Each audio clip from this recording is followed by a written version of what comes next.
Have you ever wondered why some people seem unbreakable, mentally unshakable, even when their world is collapsing? Why they not only survive pressure, but thrive under it?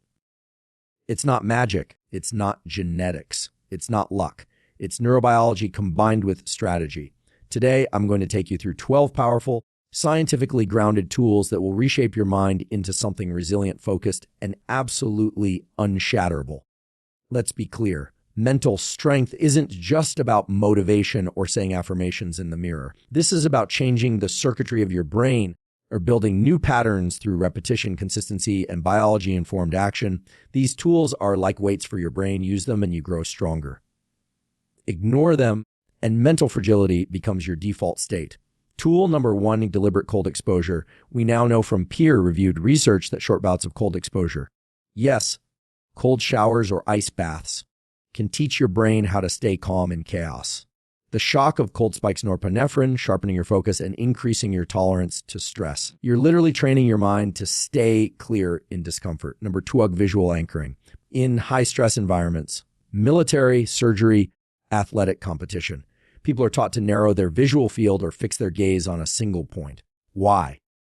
Because tunnel vision slows your heart rate, calms the autonomic nervous system, and prevents cognitive overload. This is a direct override of panic. Tool 3, controlled respiration. Specifically, the physiological sigh. 2 inhales through the nose, 1 slow exhale through the mouth. Do this when you feel overwhelmed. It resets the carbon dioxide-oxygen balance in your brain, and it's proven to reduce stress in under 60 seconds. Number 4, morning sunlight. Every strong mind starts with a strong circadian rhythm. When you get sunlight in your eyes within the first hour of waking, without sunglasses, you regulate cortisol, dopamine, and melatonin. That means better focus, more motivation, and higher emotional stability throughout the day. 5th tool, voluntary discomfort. Choose hard things on purpose. This could be fasting, intense exercise, or tackling the hardest task first. When you do difficult things voluntarily, your dopamine system changes. It no longer waits for reward. It gets activated by the pursuit itself. That's how you wire your brain for persistence. Tool number 6, sleep like it's a ritual. Every major function of cognitive strength, memory, decision-making, emotional regulation is dependent on sleep. Create a wind-down routine, avoid bright lights after 8 p.m., and don't eat 2 hours before bed. Protect sleep like your life depends on it, because cognitively it does. 7, write down your goals by hand.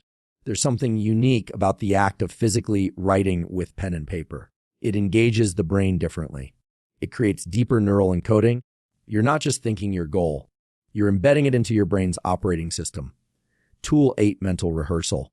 Elite athletes, musicians, and surgeons use this constantly. Visualize your actions step by step. Your brain doesn't fully distinguish between doing something and vividly imagining it. That's neuroplasticity in action. Practice in your mind, perform in reality.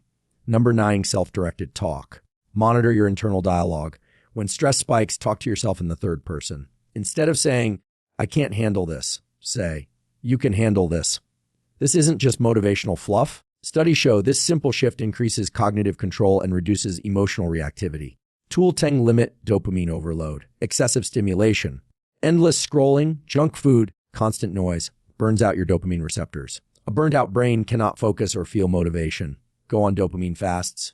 Get bored. That boredom will resensitize your reward system and make real work feel good again. 11 micro wins.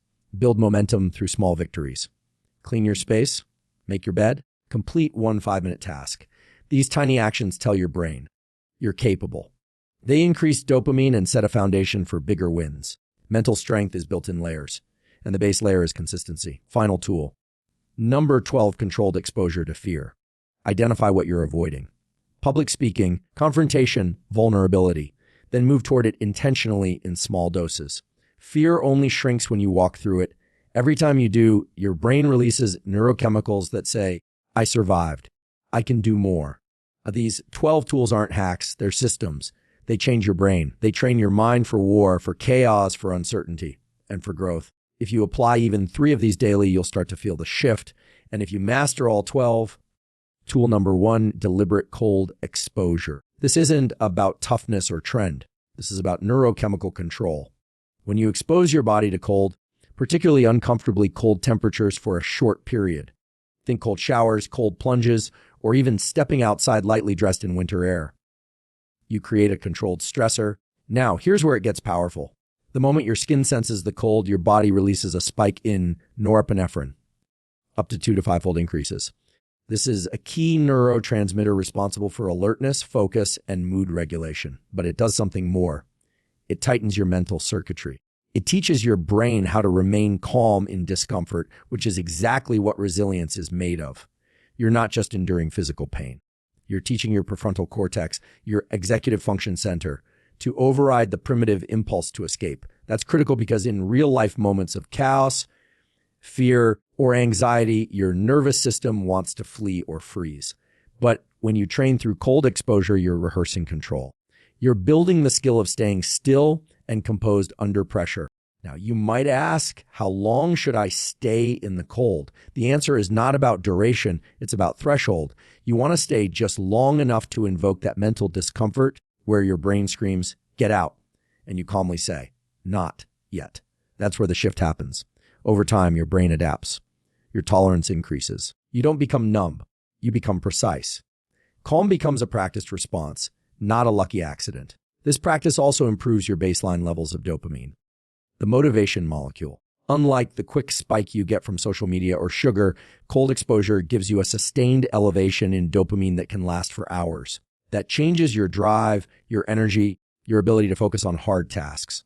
There's a reason elite athletes, special forces operators, and high-performing CEOs are integrating this into their daily protocols. It's not about the control. You are using an external stimulus to sharpen internal power. That's the hallmark of a strong mind. Not avoidance of stress, but mastery over it. When you make discomfort a training ground, you stop running from challenge. You start running toward it. Tool number 2, visual anchoring. This is one of the most overlooked yet biologically potent techniques for regulating your state in real time. Most people think that managing stress is purely internal. Breathing, meditation, mindset. But your eyes are not just passive lenses, they are extensions of your brain. Literally. The retina is part of your central nervous system, and where you direct your gaze tells your brain how to respond. In moments of stress or overwhelm, the visual field tends to widen. We go into panoramic vision, scanning for threats. This is hardwired from evolution. But that wide visual field also signals the brain to stay on high alert. Heart rate increases. Breathing becomes shallow. Cognitive performance declines. What high performers do differently, whether they know the science or not, is they narrow their vision. They fix their gaze on a single point. This act of narrowing your visual aperture has a direct calming effect on the autonomic nervous system. It tells the brain, we're focusing. We're not in danger. Engage cognitive control. So let's say you're walking to a big meeting, stepping on stage, or facing a wave of anxiety. You don't need a full meditation session. You need a focal point. Find one. A single object in the room, a spot on the wall, your hands. Lock your gaze there for 30 to 60 seconds. What happens? The amygdala, the fear center, starts to downregulate till cortex. The planning and decision-making center begins to engage. You go from reactive to intentional, from scattered to precise. This is why snipers use it, why surgeons and athletes use it, and why you should too. Because when your vision is locked, your mind follows. The brain loves coherence. When your eyes signal stability, the rest of your nervous system aligns with it. There's also a performance component. When your visual system stabilizes, motor control improves. Reaction time sharpens. Speech becomes more fluid. You are quite literally regulating your brain state through your eyes. It's not just about focus. It's about physiological command. You can train this daily. During your work sessions, during conversations, even during your workouts. Make your eyes deliberate. Choose focus. Anchor your vision. In doing so, you're not just changing where you look. You're controlling how you think. Tool number 3, controlled respiration, specifically the physiological sigh. This is not traditional breath work or mindfulness. This is a biological reflex, hardwired, automatic, and one of the fastest ways to downshift your nervous system from stress to calm. The physiological sigh is something your body already does naturally, usually during sleep or after crying. It consists of 2 quick inhales through the nose followed by 1 long exhale through the mouth. That's eidig inhale, inhale, exhale. When done consciously, it becomes a powerful lever over your internal state. Here's what's happening beneath the surface. During times of stress, physical or emotional, Carbon dioxide builds up the bloodstream. That's what triggers feelings of anxiety, not just the events themselves. Your heart starts to race, your breathing becomes erratic, your mind begins to spiral. But the double inhale of the physiological sigh inflates tiny sacs in the lungs called alveoli that collapse under stress. The second inhale re-expands those sacs, allowing the body to offload excess cryo efficiently. The long exhale then activates the parasympathetic nervous system, the rest and digest network, which immediately slows your heart rate and lowers cortisol. The entire shift takes about 30 to 60 seconds.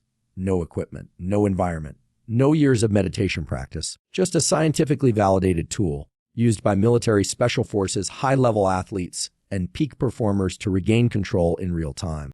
You can use this in the middle of anything. Before a big decision, in the heat of conflict, sitting in traffic, or right before sleep. The key is intentionality, and Stanford, when you do your breath this way, you're signaling to your brain, we are not in danger. You can stand down. That's not placebo. That's mechanistic. It's neural circuitry responding to real-time input. What's remarkable is that unlike meditation or long-form breathwork, the physiological site doesn't require 10 or 20 minutes. 1 to 3 cycles is often enough. This makes it one of the most accessible tools for immediate mental clarity. You're no longer a passenger to your stress response. You're in the driver's seat, telling your body and your brain how to respond. And the more you practice it, the more efficient your nervous system becomes at transitioning from stress to calm. It's like a mental reset button hardwired into your biology. All you have to do is press it. Tool number 4, morning sunlight. This is perhaps one of the most overlooked yet foundational habits for building a strong, focused, and resilient mind. What you do in the first 60 minutes after waking sets the neurochemical tone for your entire day. And the most potent way to set that tone is with natural sunlight, not blue light from your phone, not indoor lighting. I'm talking about real outdoor spectrum sunlight entering your eyes. Without sunglasses, without glass between you and the light. Here's the biology. Inside your retina, you have specialized cells called melanopsin containing retinal ganglion cells. These cells don't help you see. They help you synchronize. They detect the presence of bright, short wavelength light in the morning and send a signal to your brain's master clock, the suprachiasmatic nucleus, or SEN. That signal triggers a time cascade of neurochemical and hormonal events, a pulse of cortisol, which in the morning acts like a healthy wake-up signal.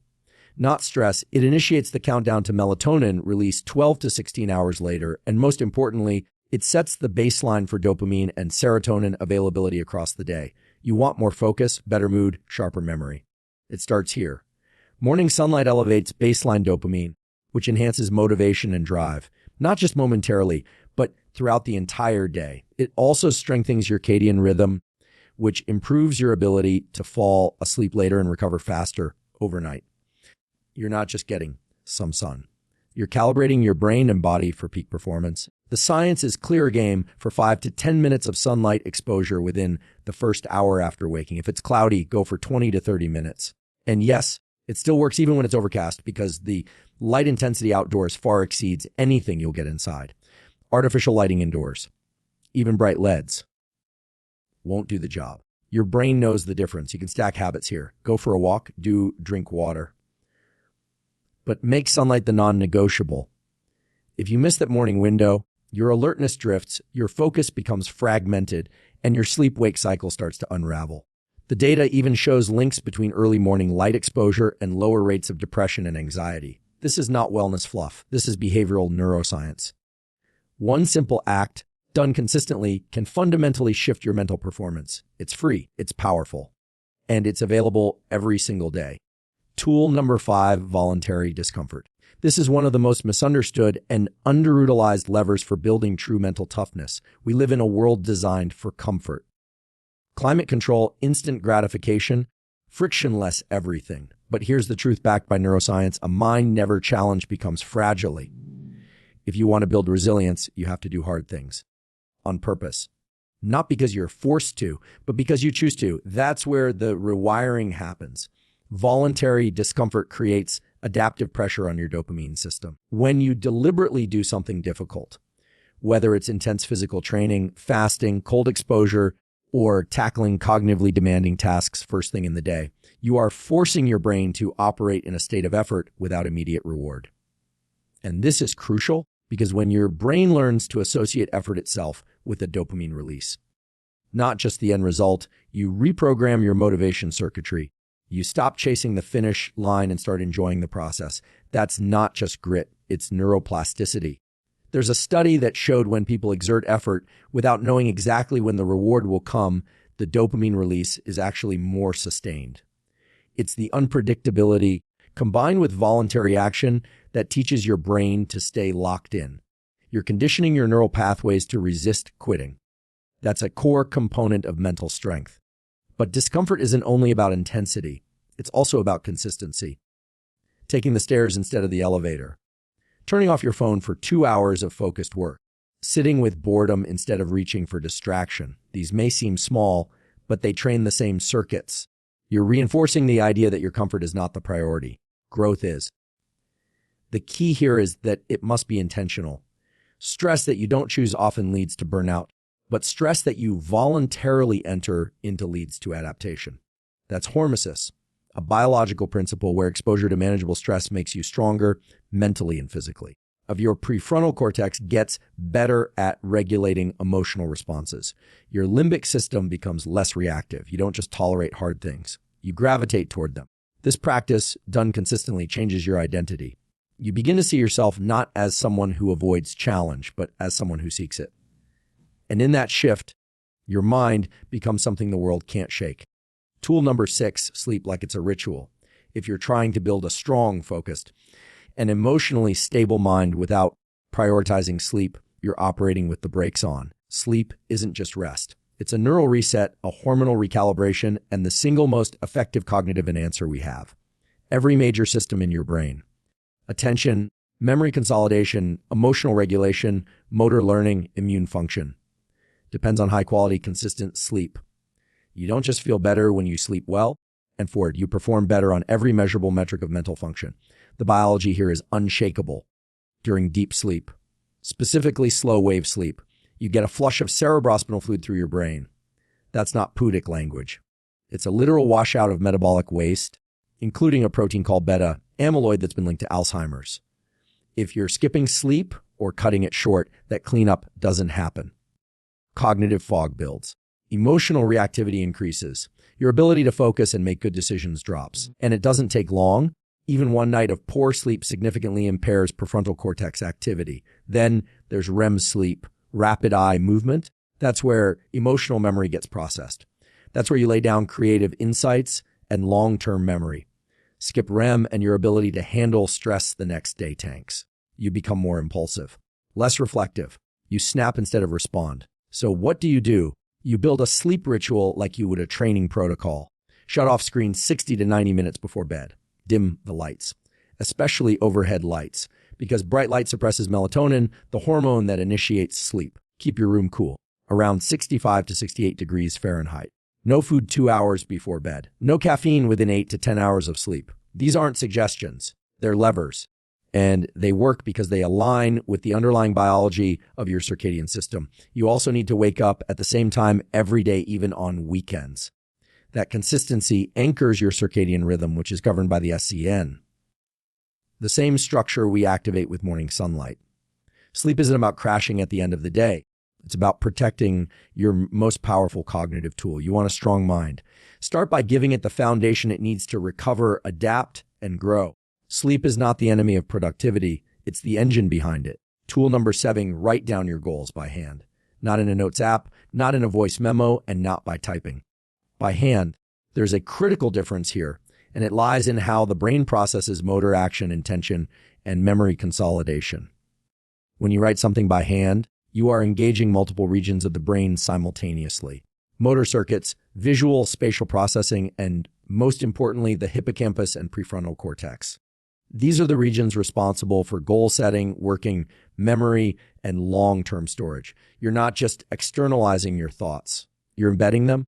What the research shows is that the act of handwriting activates what's called the generation effect. That means when you physically generate the information, you're far more likely to remember, act on it, and connect emotionally to it. In fact, people who write their goals down are statistically more likely to achieve them. But it only works if they do it manually. Typing doesn't engage the same neural loops. It's passive. Writing is deliberate. It forces you to slow down, to crystallize what you actually want, and to engage the brain in a deeper, more effortful process. That's what creates plasticity and roles at Stanford. There's also something else at play here. When you write your goals, you're engaging the brain's salience network. That's the system that decides what's important and what to ignore. In a world filled with noise, this becomes vital. Handwriting helps the brain flag those goals as relevant. That's not motivational theory. That's neurobiology. The basal ganglia, which handles action initiation, and the anterior cingulate cortex, which evaluates outcomes, start to loop together when goals are written and reviewed regularly. You can go even further by writing in specific time frames. Daily intentions, weekly focus, monthly priorities. This starts layering your mental representation of time, sharpening executive function, and reinforcing self-directed behavior. You begin to shift from a reactive state to a proactive one at Stanford. You're not letting the world dictate your actions. You're building a neural blueprint for how to move through it. At Stanford, this is a tool that requires less than 5 minutes a day, but gives you a neurological edge. You begin each day with clarity, not chaos, with structure, not drift. And when your goals are written by your own hand, your brain treats them not as wishful thinking, but as a directive. Tool number 8, mental rehearsal. This is one of the most scientifically validated, yet underutilized tools for strengthening the mind. What we're talking about here isn't vague visualization or wishful thinking. This is deliberate, structured mental practice that rewires your brain in ways that are nearly indistinguishable from physical experience. When you vividly imagine yourself performing a task, whether it's public speaking, athletic performance, or handling high-pressure negotiations, you activate the same neural circuits that you would use if you were actually doing it. That's not speculation. That's measurable through functional MRI scans and electrophysiology studies. When you mentally rehearse with precision, step by step, in real time, with all the sensory details, you're engaging the promoter cortex, the supplementary motor area, the cerebellum, and the basal ganglia. These are the exact brain areas involved in real movement, decision-making, and sequencing. You're not fantasizing. You're training. And the more vividly and consistently you do it, the stronger and more efficient those neural pathways become. This is how elite athletes, surgeons, and performers prepare. They don't just rely on physical reps. They build cognitive reps that translate into real-world skill. But it goes deeper. Mental rehearsal doesn't just train actions. It trains emotional responses. If you visualize yourself staying calm while under pressure, your limbic system, especially the amygdala, learns not to fire inappropriately when the actual moment arrives. You're building resilience to stress by preloading the experience into your nervous system. This is emotional conditioning, and it's powerful. The key to effective mental rehearsal is structure. You don't just think about the outcome. You walk yourself through the entire process. What do you see? What do you hear? What are the micro decisions you're making along the way?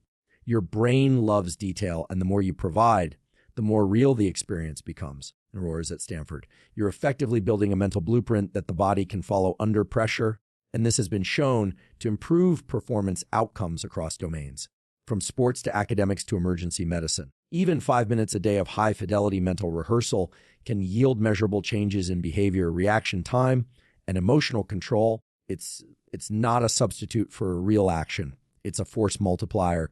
You train the mind so that when it counts, your actions are not random.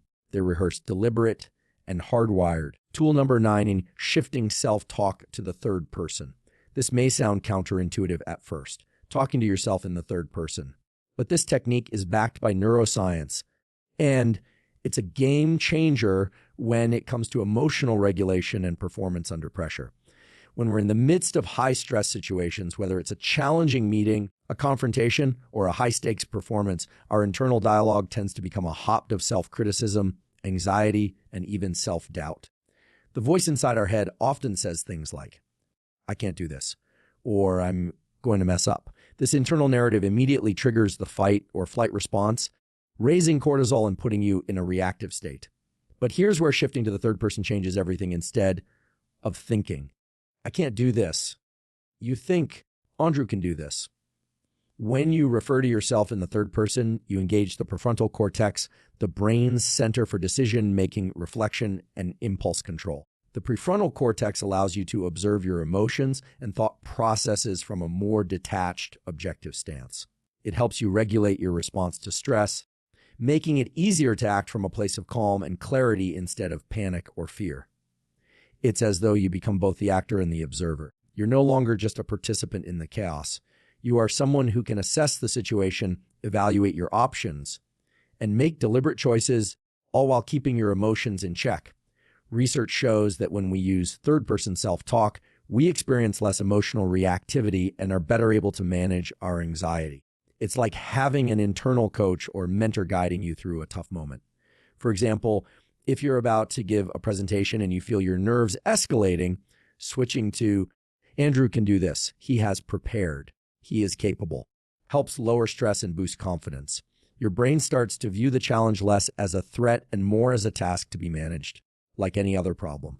This cognitive shift improves performance outcomes and reduces feelings of helplessness. In fact, this technique has been shown to improve emotional regulation, reduce anxiety, and increase performance in high-stakes environments. It's not just about the words you say to yourself. It's about the way those words activate a more resilient, calm, and strategic version of your brain. In moments of pressure, you're not just a person in the moment. You're an individual who can step outside of it, make deliberate decisions, and thrive under stress. Tool number 10, limit overstimulation and manage dopamine. In today's world, we're constantly bombarded with stimuli. Social media, news updates, notifications, entertainment. Our brains are flooded with dopamine-inducing activities 24/7. Dopamine, the brain's motivation molecule, is critical for focus, goal achievement, and overall drive. But here's the catch: dopamine isn't just a pleasure chemical, it's also a signal for wanting.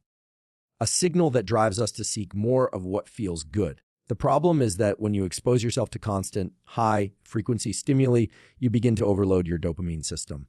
The brain starts to crave more, but it also becomes less responsive to everyday, natural sources of satisfaction. That's where overstimulation becomes problematic, when we're continually jumped from one dopamine trigger to another. Scrolling through our phones, checking emails, consuming endless content, we don't give our brain the time it needs to recalibrate. We enter a state of dopamine desensitization. Essentially, the more we indulge in easy dopamine hits, the more we need to chase bigger or faster rewards to feel the same level of satisfaction. This is a recipe for mental burnout, inability to focus, and diminished emotional resilience. In contrast, the key to mental strength and focus lies in intentionally limiting these constant dopamine spikes. At Stanford, one of the most effective ways to manage this is by incorporating dopamine fasting, or more practically, scheduling intentional boredom periods. When you create windows of time where you intentionally disengage from stimulating activities, whether that means putting your phone away, stepping away from the computer, or engaging in a simple repetitive task, you allow your brain to reset. This is like hitting the pause button on an overloaded system.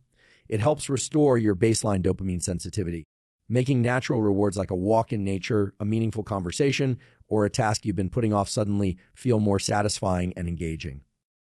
Additionally, you can structure your day to have dopamine neutral periods where you're not seeking external rewards, but instead engaging in actions that require sustained attention and effort. Work on a difficult project without checking your phone. Read a book without distractions. This not only helps reestablish control over your dopamine system, but also trains your prefrontal cortex to focus for longer periods and handle tasks with more persistence and patience. The modern world might be designed to keep us stimulated, but your brain was not built to handle this constant bombardment. By intentionally managing dopamine and limiting overstimulation, you begin to restore balance. You become more focused, more motivated by intrinsic goals, and more able to maintain emotional resilience in the face of challenges.